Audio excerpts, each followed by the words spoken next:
Olá, tudo bom? Hoje eu vou falar para você sobre a relação entre o consumo do coco, o açúcar no sangue e o diabetes. Muitas pessoas acham que o coco é saudável e querem saber se ele vai interferir no açúcar do sangue. Também tem gente que se preocupa com a questão da gordura do coco, das sobremesas com coco, como consumir o coco da maneira certa.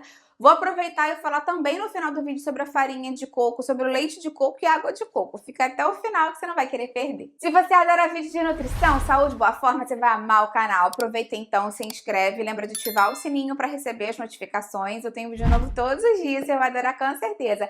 Aproveita também, dá um pulinho lá no Instagram, me segue por lá, que eu tenho outros vídeos, dicas, novidades, é o mesmo nome aqui do canal, nutricionista Patrícia Leite também. Vamos começar a falar então sobre essa questão do coco, né, com relação ao açúcar do sangue. Me conta se você se preocupa em manter o açúcar do sangue mais estável, se é por uma questão de saúde, mesmo diabetes, pré-diabetes, ou por uma questão de emagrecimento. A gente sabe que o açúcar do sangue mais estável favorece todas essas situações. Me conta aí se você se preocupa com isso. Lembra que eu tenho vídeos aqui no canal falando mais sobre como manter o açúcar do sangue mais estável. Eles ficam normalmente na minha playlist escrito tudo sobre diabetes, mas não só serve para diabéticos essas dicas. Serve também para quem está pré-diabético ou quem está querendo controlar mais para a saúde, né? Mesmo para prevenir uma questão de saúde. Então, vou deixar essa playlist aqui embaixo na descrição para você. Me conta se você costuma consumir coco e que coco você consome mais. É o coco seco, o coco fresco, é mais em sobremesa? Você usa mais a farinha de coco, leite de coco, água de coco? Que forma de coco você usa? Eu vou adorar ver o seu comentário. O coco acaba sendo uma fruta super versátil, né? Porque na verdade, o coco não tem um sabor muito doce naturalmente.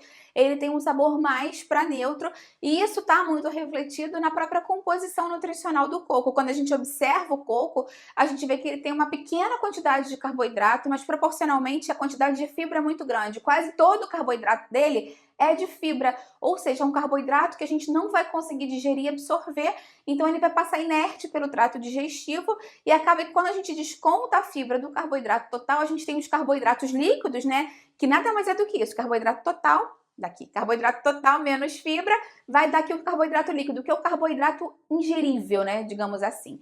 Então, esse carboidrato líquido do coco normalmente é super baixo e junto com essa grande quantidade de fibra que ele também contém uma grande quantidade de gordura, mas a gordura do coco é uma gordura diferenciada, até vou falar isso para você aqui depois. Então, por ele ter essa gordura saudável, em boa proporção, e uma boa proporção de fibra, ele confere muita saciedade, o que já é um ponto super bom se você está querendo emagrecer, ou se você quer controlar o açúcar do sangue. Porque algumas pessoas que têm açúcar do sangue mais aumentado sentem mais fome mesmo, né, quando estão mais descompensadas, então ele ajuda a dar muita saciedade. E além disso, ele ajuda muito a regularizar o índice glicêmico da refeição. Porque quando a gente tem a fibra, a gente tem a gordura, a gente lentifica a absorção desse carboidrato lá no nosso intestino, ele passa mais devagar do estômago para o intestino, então a absorção dessa glicose vai ser mais lenta e vai dar menos pico de insulina, o que por si só já é maravilhoso.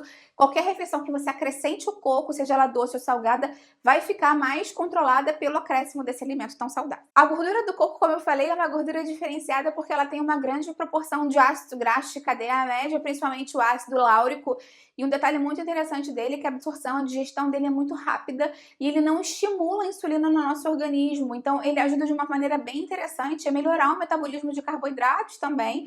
Além de, claro, né, ser uma gordura muito interessante por poupar o nosso fígado. A gente sabe que muitas pessoas que têm o diabetes, pré-diabetes, podem ter gordura no fígado por conta dessa mobilização de insulina ser diferenciada, a resistência à insulina, acúmulo de gordura central abdominal, e você utilizar uma fonte de gordura que não necessariamente precise ser passada pelo fígado, que seja rapidamente metabolizada e utilizada, com certeza é um benefício extra para a sua saúde como um todo. Além disso, o coco contém alguns polifenóis muito interessantes, como o ácido gálico, o ácido clorogênico. Eu falo bastante do ácido clorogênico aqui quando eu falo de sensibilização à insulina, quando eu falo de metabolismo de carboidrato, porque ele realmente está relacionado a isso. Então, consumir mais polifenóis pode ajudar bastante você de forma indireta também a controlar o açúcar do sangue. Claro que assim, não vai ser um passe livre, né? Ah, vou comer coco, então eu vou botar de leite condensado, vou botar bastante açúcar. Não é por aí, eu vou te explicar mais como consumir da maneira correta. O coco também contém dois minerais bem interessantes para a saúde como um todo. Um é o magnésio, que também está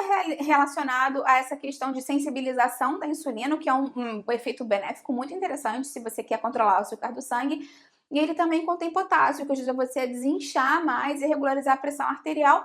Isso não está relacionado ao controle de açúcar do sangue, mas a gente sabe, por outro lado, que muitas pessoas que são hipertensas e têm o açúcar do sangue mais aumentado, têm essas duas comorbidades, essas duas condições de saúde associadas. Então, de uma maneira mais ampla, o potássio e o magnésio também vão te ajudar na sua saúde como um todo. A gente tem só que deixar um parênteses aqui de que o coco é uma comida mais calórica. Ele não é uma comida com pouca quantidade de carboidrato, porque ele é low carb, sim, fato, mas ele é um low carb com uma boa concentração de energia. É diferente de uma couve-flor, por exemplo, que ela é low carb e também tem baixa concentração de energia. Então, a couve-flor, normalmente a gente pode falar que você pode comer mais à vontade, que você não pode se preocupar, porque realmente ela é um alimento mais fácil de você acrescentar e de você até mesmo botar mais na sua alimentação. Com o coco, a gente tem que controlar a quantidade dele. E o ideal mesmo é que, se você opta por consumir o coco, que você reduza o restante do carboidrato da alimentação, para que o tiro não saia pela culatra, né? Porque se você consome o coco, mas foi como eu falei de brincadeira, né? Mas tem gente que faz, coloca muito açúcar, leite condensado, muita farinha de trigo junto, vai fazer um bolo com coco e bota coco ali. Claro que o índice glicêmico vai ser mais baixo, mas a quantidade de calorias vai ser muito alta. E como você usou a farinha de trigo, açúcar, o que quer que seja leite condensado, vai dar o pico de insulina. Então você perde aquele efeito benéfico de não modular tanto assim a insulina e a absorção de carboidratos. Então o ideal é que você busque fazer uma alimentação com menos quantidade de carboidratos se você for consumir o coco. Eu tenho muitas receitas de coco low carb aqui que podem te ajudar. E são super deliciosas, tanto doces quanto salgadas. Vou deixar aqui embaixo na descrição para você. Lembra também que o coco não é só ácido graxo de cadeia média, ele também contém gordura saturada e que, se você consumir ele em muita quantidade, isso pode ser ruim para a sua saúde. Não só para essa parte cardiovascular, que é uma questão muito importante, mas também para essa questão do ganho de peso. Como eu te falei, o coco é um alimento muito densamente calórico e, se você pesa muito a mão no coco, você vai acabar ganhando peso, porque o coco é muito calórico e tem muita gordura. Então, tudo é um equilíbrio, é um alimento muito bom para você consumir, se você equilibrar o restante da sua alimentação. Aí a gente também tem que falar dos produtos do coco, né? Dos subprodutos do coco, que hoje em dia estão cada vez mais utilizados.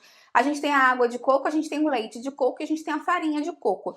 A água de coco, desses todos, se você quer controlar o açúcar do sangue, você tem que ter mais cuidado, porque ela tem um perfil ultra diferente do coco. Ela tem um perfil que, se você observar, ela basicamente é glicose, sem fibras, sem gorduras, sem proteína. Então, ela, assim, obviamente que ela é muito mais saudável e tem nutrientes, eletrólitos, não tô querendo de forma alguma dizer que é equivalente, mas ela é como se fosse uma água adoçada, natural, com certeza, com muitos eletrólitos, vitaminas, muito legal, mas é açúcar, tá? Então, se você quer controlar o açúcar do sangue, talvez seja legal você não consumir água de coco, ou consumir no horário do pós-treino, uma quantidade sempre controlada, para evitar que ele aumente muito rápido. Esse é um detalhe muito importante para você. Com relação à farinha de coco, normalmente ela é um subproduto do coco mesmo, de algum outro processo do coco em que sobrou, mas basicamente a fibra do coco. Então ela não tem gosto de coco, isso é muito interessante. Ela tem uma capacidade de absorver água ultra grande, então ela dá um ponto nas receitas fantásticas. Normalmente, com pouca quantidade, ela dá aquele ponto de bolo, ou de calda, ou de pudim que você queira. Ela é muito seca, então se você acrescenta demais, pode estragar a receita. Você tem que, né, ir botando aos pouquinhos, de colher em colher, porque senão a receita fica muito seca e você acaba perdendo. Mas, do ponto de vista nutricional, é uma opção muito legal, que não interfere tanto no açúcar do sangue, porque basicamente ela é fibra pura com uma pequena quantidade de gordura e ela tem um sabor bem neutro, vai bem para doce, salgado. Eu tenho um vídeo falando mais sobre farinha de coco, que eu acho que é uma farinha incrível, mágica, e vou deixar ele aqui embaixo na descrição para você. Também tem um vídeo falando de água de coco, vai ficar aqui embaixo. E por último tem o leite de coco, né? Que a gente brinca que é leite, mas é um suco de coco, né? É uma água de coco batida, porque a gente bate a água com a polpa do coco. Eu tenho um vídeo aqui ensinando como fazer. Fica incrível, tem muito menos carboidrato do que o leite de vaca, não tem lactose, tem gorduras saudáveis. Pode ser uma opção interessante se você quer controlar o açúcar do sangue. Só lembra que ele vai ser mais calórico, com mais gordura do que o leite tradicional. Mas se você faz dieta low carb e se você controla a quantidade de leite de coco que você toma, isso não vai ser uma questão para você. Inclusive, uma dica que eu sempre dou é que, se você compra o leite de coco de garrafinha e é um de boa qualidade, que é só água e coco mesmo, o ideal é que, como eles são mais grossos do que o caseiro, que você dilua. Você pode botar mais ou menos metade do copo de leite de coco, mais metade de água, e você vai ver que vai ficar com uma consistência fluida, quase de um leite normal. Pode ser uma dica legal para você acrescentar ao dia a dia. Lembra que eu tenho aqui no canal algumas playlists de coco, uma de receitas com coco, uma de receitas com leite de coco e uma de receitas com farinha de coco. Eu vou deixar elas todas aqui embaixo na descrição. Me conta qual tipo de coco você mais usa no dia a dia, eu vou adorar ver o seu comentário. Lembra de dar curtida no vídeo, porque você me ajuda também. E compartilha com quem vai gostar, com quem precisa. Vamos juntos ampliar essa corrente do bem, que é isso que eu quero aqui com o canal. Até a próxima, tchau, tchau!